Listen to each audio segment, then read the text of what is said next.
That's very loud. Good. I'm not sure I like hearing myself. Welcome to another exciting edition. It is a bumper crowd this morning, which is exciting. Almost like there's things going on, which is I am pleased about. I'll fly through the agenda and hopefully not keep you too long this morning. So, minutes of the last meeting. I assume no issues, dramas to raise on that front. Happy with the minutes. Great, thank you very much. Apologies for absence, Mr. Business Manager. Thank you. Any declarations of interest? No. Great, we'll go on to the agenda proper then in that case. And adult social care market position statement, Councillor Barney. Good morning, Leader. Thank you very much. So, Cabinet, before us this morning, we have, I think, really what we can view as a simple piece of housekeeping. This is looking at the fair cost of care exercise, and I'm delighted to report this is our statutory responsibility and our duty to gather information to collate together to feed into that exercise to present back to central government. And I'm pleased to say that we're on track with that. We've actually been working collaboratively with other East Midlands local authorities to gather that data and looking at what's available in the market, looking at the strength of the market, looking at weaknesses in the market. So that work is underway, it's almost complete, and we're looking to present that in line with the guidelines from government in February. And so this report is seeking your permission to be granted to me, delegated authority, to sign that off in line with the Section 151 officer and the monitoring officer, and to send that henceforth to government on time. So that's, I think, all good news. So with your permission, we'd like to take this forward and seek your support. Thank you very much. Thank you. Obviously, lots of discussion and scrutiny on care and the many challenges of it behind the scenes, both nationally and it shouldn't be new to any cabinet members either. So hopefully it's all fairly well understood. Were there any other thoughts, questions, comments on it? No, all happy. Have discussed it a lot, to be fair, so that's all good. Okay, in that case, I'll just ask for all those in favour of those recommendations. Thank you very much. Thank you. And we'll move on. Financial monitoring report, Councillor Jackson. Yeah, thank you, Leader. Members are familiar with this regular report we bring to Cabinet. I believe opposition groups have had a briefing on it, or at least been offered a briefing on it.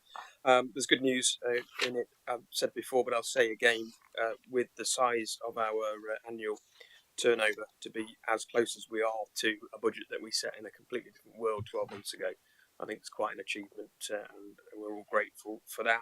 Currently forecasting an underspend of £2.2 million set out in the report. What that's made up of, it is a forecast, it is only period 8. It will change between now and the year end. Happy to answer any questions, Leader. Thank you, Councillor Jackson. So for clarity, we're talking in this item about this year's budget, and we'll move on in the next item to talk about next year's budget. I just wanted to put on record thanks really to all officers who've been involved in a huge amount of work, and cabinet colleagues also, in terms of trying to mitigate that huge inflationary cost over the course of this year. So we talked a lot in budget conversation about some £24 million odd of extra cost pressures for all sorts of reasons. So to come in on or even slightly under budget on a £500 million revenue budget is incredibly impressive, I think, actually, and puts us in a really positive position for next year in terms of sustainability and being able to do something sensible. So again, put on record my thanks for all of that hard work. Is there anyone else who wants to flag anything on this part of the agenda? Councillor Barnfather. Yeah, thank you, Leader. I just referred to page 5 or 19 of 132, depending on which number you are looking at, and it's just in relation to the general fund balance. I seem to recall some nonsense from opposition members who've chosen not to join us today about us having £300 million in reserves that in some way was going to be accessible to this authority, therefore would obviate the need for any potential increases in council tax. And obviously there's a very clear figure in these papers of £35.2 million. So really it was just some clarity on that, if you're able to help me, Councillor Jackson. Thank you. Yeah, thanks. And Nigel might want to add to this. The vast majority of that £300 million is earmarked reserves. A lot of it belongs to schools, it's held for individual projects, it's earmarked for other things, it belongs to the NHS. Nigel simply looks after it all pretty well as well, I should say. So £35 million is the usable amount of reserves. Sorry, that's £35 million that effectively is this authority's to do with as we wish, effectively, sensibly and prudently. And the additional reserves over and above that, we merely hold on behalf of third parties, effectively. The vast majority of that, yes, but some of it's also set aside for PFI commitments, and insurance reserves in terms of trying to mitigate the external insurance premiums. So we try and do a lot of self-insurance. Put that into some context, I think, in terms of the idea that we've got lots of money to spend. I think you described it in the scrutiny meeting the other day, Nigel, as if the taps were turned off in terms of income, it would last us about 10 or 11 days. So, yeah, not overflowing with cash by any stretch of the imagination. Anybody else want to raise anything on this one? Nope. Let me find the recommendations then, so that I can suggest them based on what are there. So we are noting at this stage, and obviously, as we just said, further reports and final end of year decision will come in due course. So all those in favour of those recommendations? Thank you very much. And we'll move on to looking ahead, the budget. And I'll come back to you, Richard. Oh no, I won't. I'll tell you what. We'll do point A first, because there's two parts to this, which is all very exciting. Just to mix it up. So the first part A is response and feedback from the overview committee, which took place earlier this week, which I've watched back myself and I thought was really positive and engaging. So I'll come first to Councillor Elliott, who's going to give us the feedback from that meeting. Thank you, Leader. This was our first formal scrutiny process on the budget under the new cabinet arrangements, and I would like to thank all members of the committee. There were some really good questions, and it was I think we'll all agree. I've got my vice chair here. I think we'll all agree that it was a good debate, and in really good. It went well in good manner. Yeah. Pleased to report that a wide range discussion and summary. There's a summary of the areas discussed on Tuesday and the responses to date. They've been circulated in the addendum and for further consideration by Cabinet, and the final recommendations to full council for discussion on at the budget meeting on the 9th of February. That's basically all I've got to say, but it was just thank you for your participation. Thank you very much, and I'll echo that in terms of thanks to yourself, Boyd, and also Glyn and all the members on the committee for what I think has been a positive and constructive piece of work, actually, and it certainly came across in the meeting. Everybody asked a question, everybody was engaged in it, and I think it was a good range and depth of questions that will help both members and the wider public understand where we are. So grateful to yourself, Chair and Vice Chair, and members who have been engaged in that.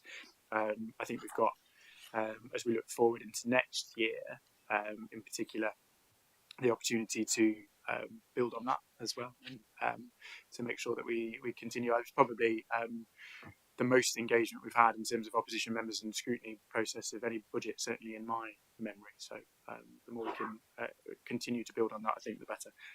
Councillor Jackson, do you want to say anything in response to the recommendations? Yeah, thanks. I mean, just to echo, actually, it was a very constructive meeting. Thanks to Councillor Elliott and to all members on Overview Committee on Tuesday morning.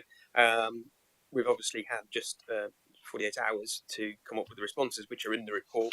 More or less, it's as we said on the day, if you like.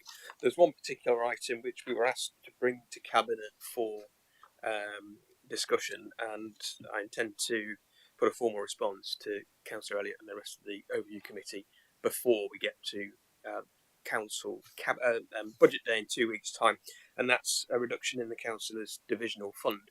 And I think it's important to look at this in the context of the overall grant aid spend as a council that we do, rather than as a proportion of the CDF.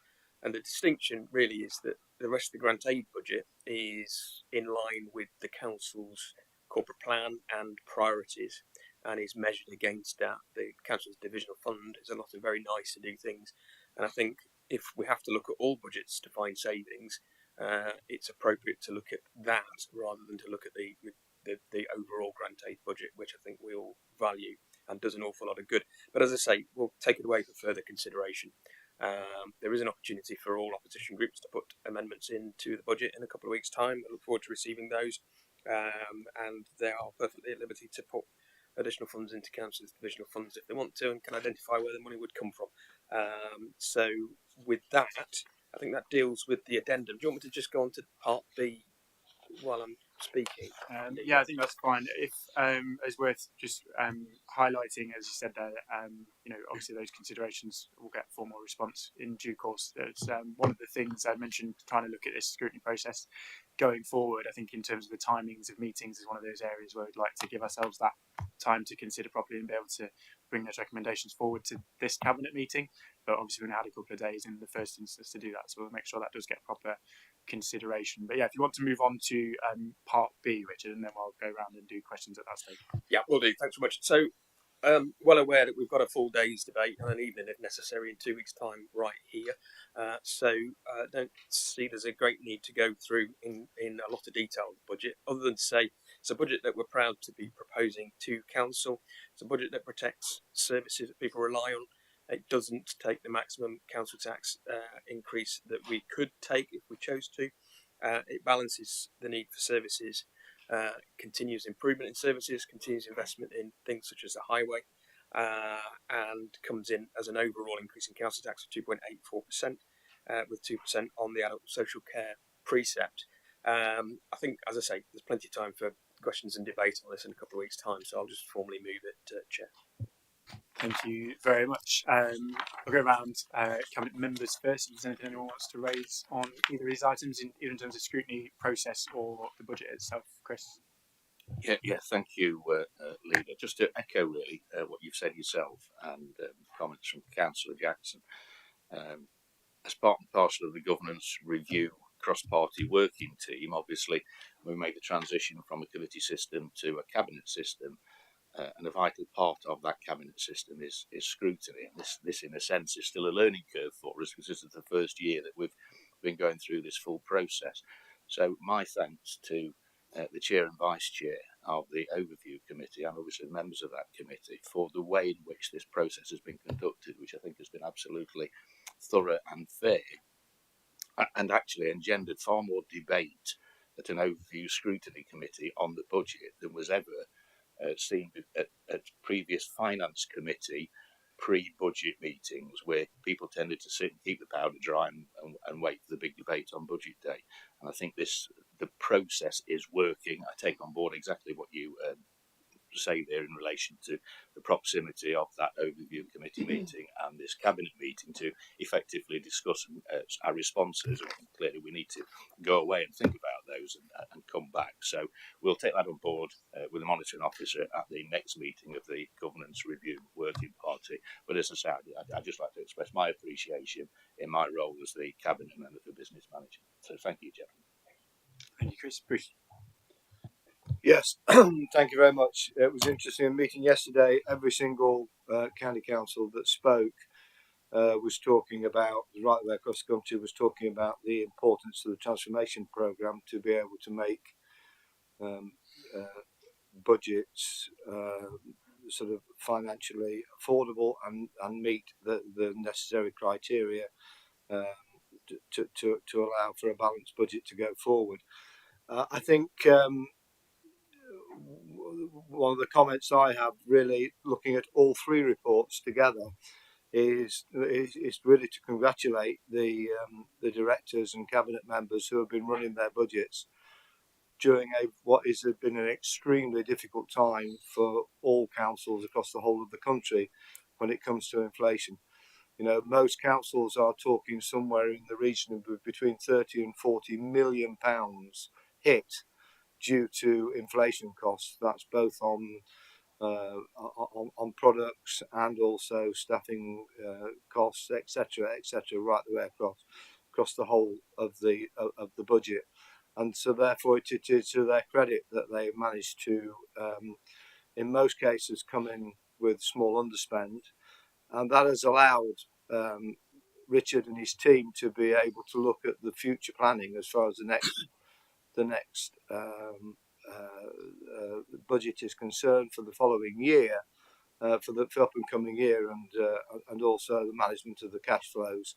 I think to be easier effectively, and therefore allow us not to be able to charge the full amount of council tax, to give council taxpayers some relief from what is a very difficult time for most of the residents of Nottinghamshire.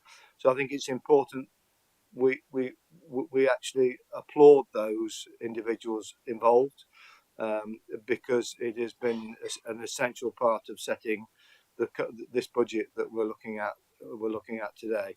So I take my hat off to them. They've run their budgets extremely well, and they're to be applauded for it. Thank you, Leader. Thank you, Bruce. Any more questions from Cabinet members?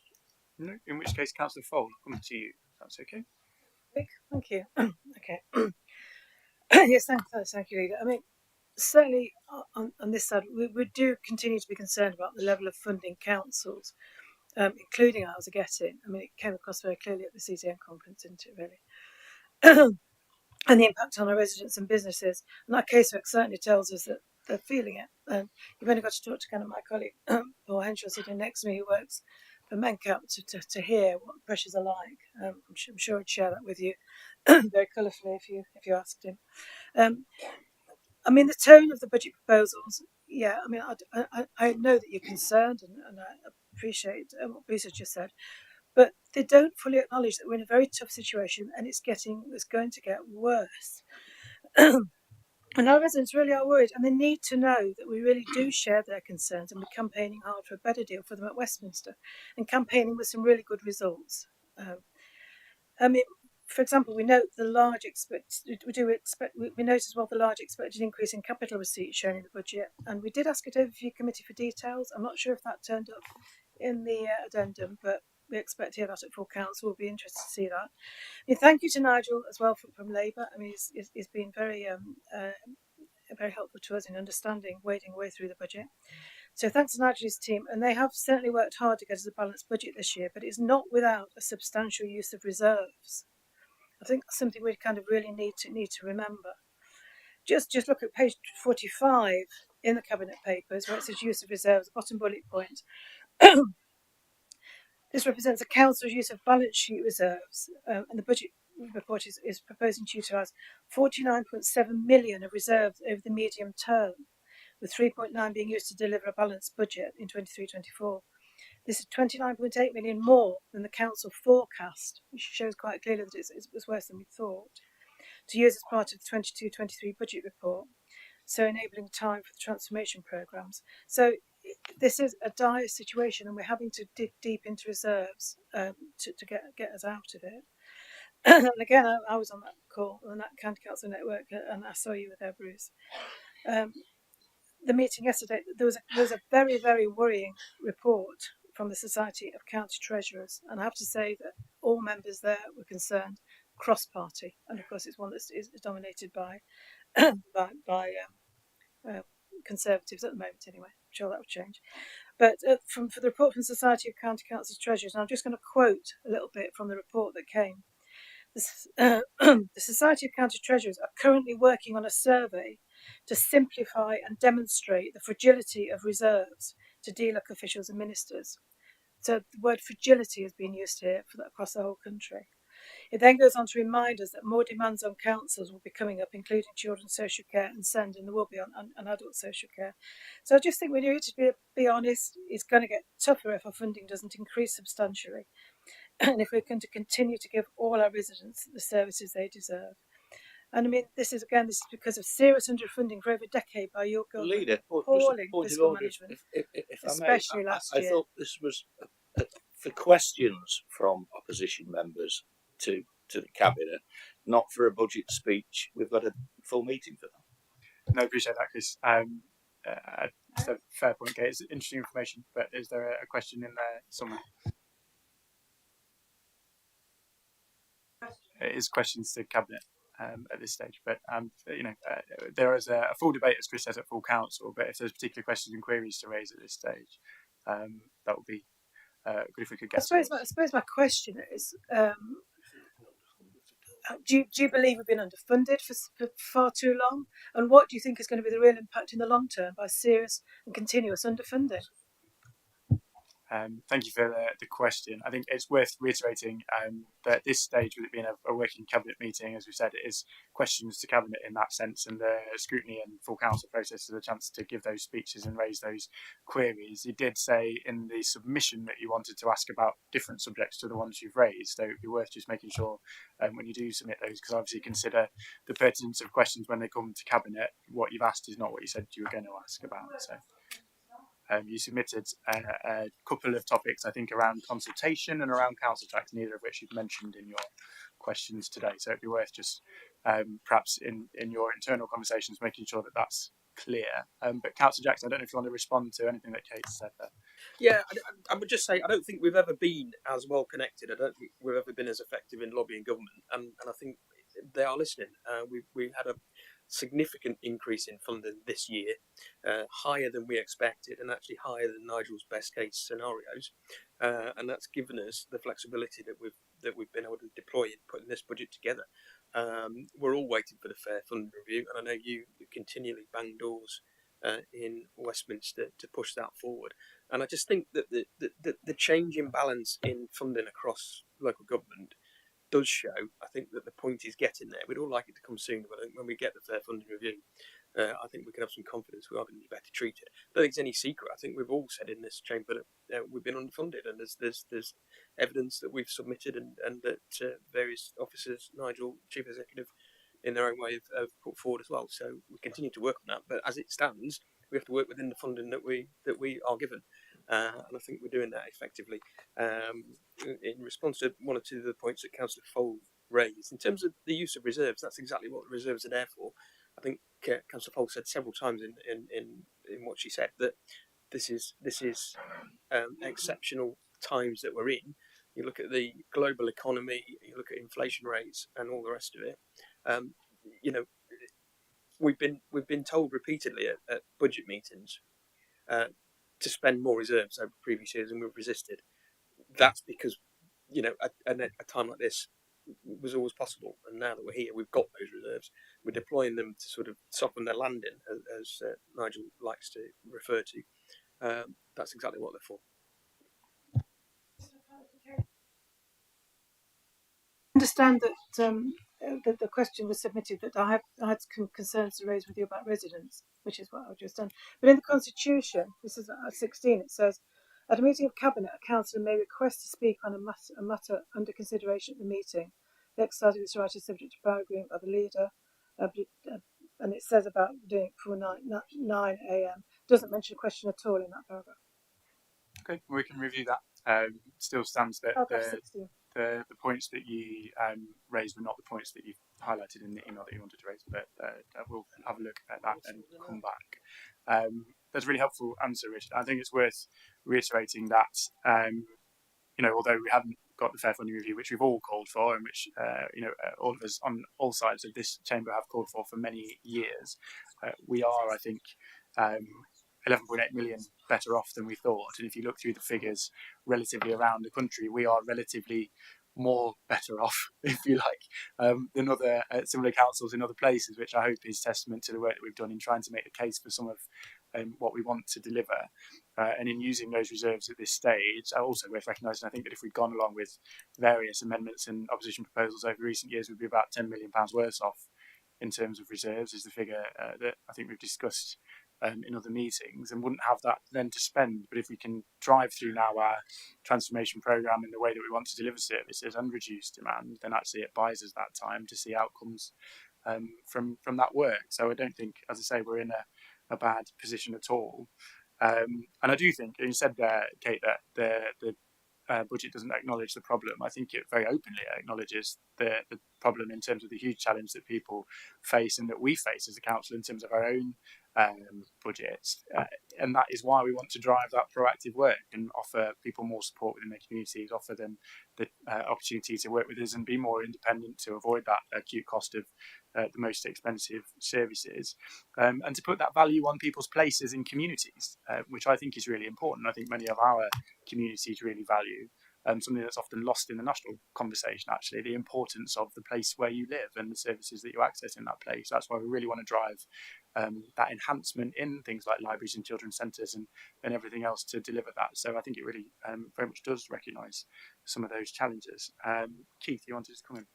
Yeah. Thank you, leader. I think the reality is there never will be enough.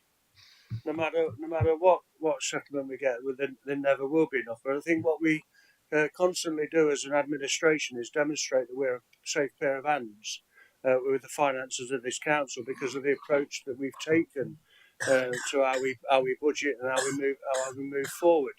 So I think that's a really important point, because if we'd have listened to the opposition over the years, particularly some of the suggestions that were made in the budget, then we would not be in the position we are now. We'd be a lot worse off. So I find it a bit sort of interesting that we're being criticised for how we're running the budget, when if we'd have listened to them, we wouldn't have had the money that we have now. So particularly, like, if you look at some of these suggestions at the what are they called now? Is it the Independence Alliance or the Ashford Independence or the Anthill Mob or whatever they're called? You know, if we'd have listened to some of the things that they suggested we did, particularly with the COVID money, you know, we'd have been in a lot worse position than we are now. So I think we should have quite confidence in what we're doing.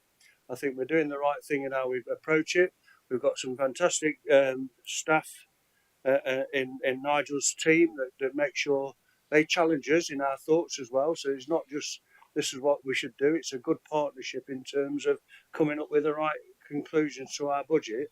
And you've just got to look at the way that we've approached this one and the safeguarding of the services that we've managed to be able to do because of all the lobbying that's gone on in government to make sure that we get our fair share.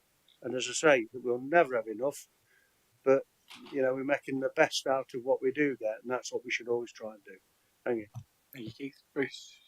Yeah, thank you very much. I totally agree with you, Richard. The fair funding review. I mean, but the delay, I think it's pretty obvious why there's the delay.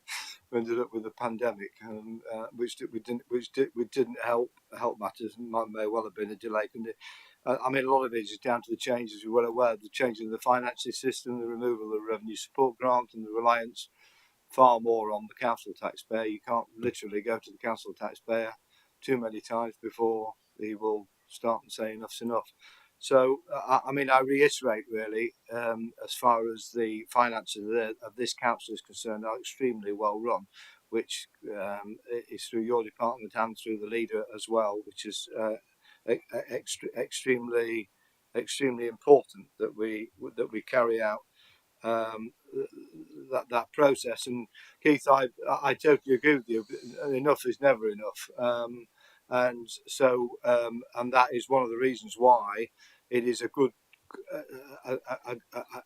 thing to have is Ben going down, actually talking about, for example, ring fence funding and grants which are being given through central government to give us more flexibility to be able to spend our money where we feel it's best it should be spent and not where central government is thinks. And that was reiterated, ironically really, it was reiterated by no other than Patricia Hewitt yesterday, who was Labour Health Minister between 2005 and 2007, who was saying exactly the same, that more freedom should be given as far as the funding is concerned to allow authorities to be able to spend the money where they think it's best spent, not where central government think it's best spent.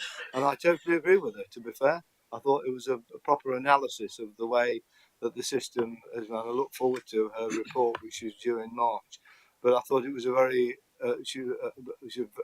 very good response as far as the CCM was concerned, of which you were listening to, Kate.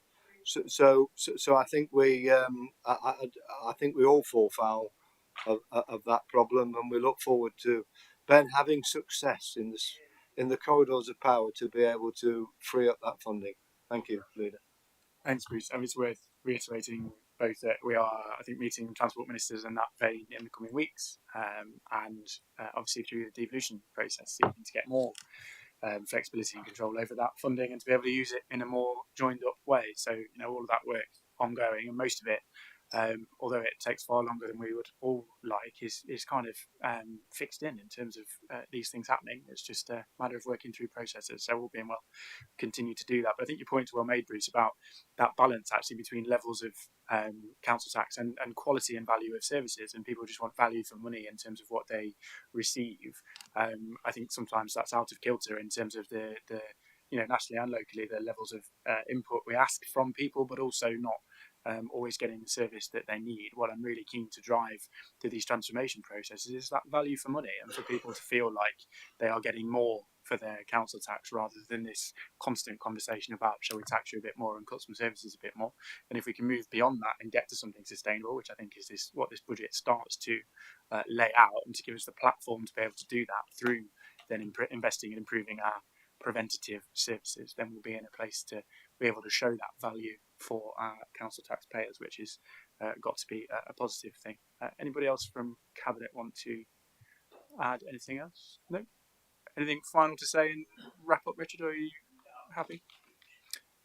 Okay, but in that case, recommendations are on page 62 of 132 in the report, which is worth a read if you get time. But the recommendations there are many and varied around recommending the budget to be considered at full council. Can I ask for all those in favour of those? That is unanimous. Thank you very much. At which point we can, I think, conclude the meeting and look forward to a much longer debate for many hours on the budget at full council in a few weeks. Thanks, everyone.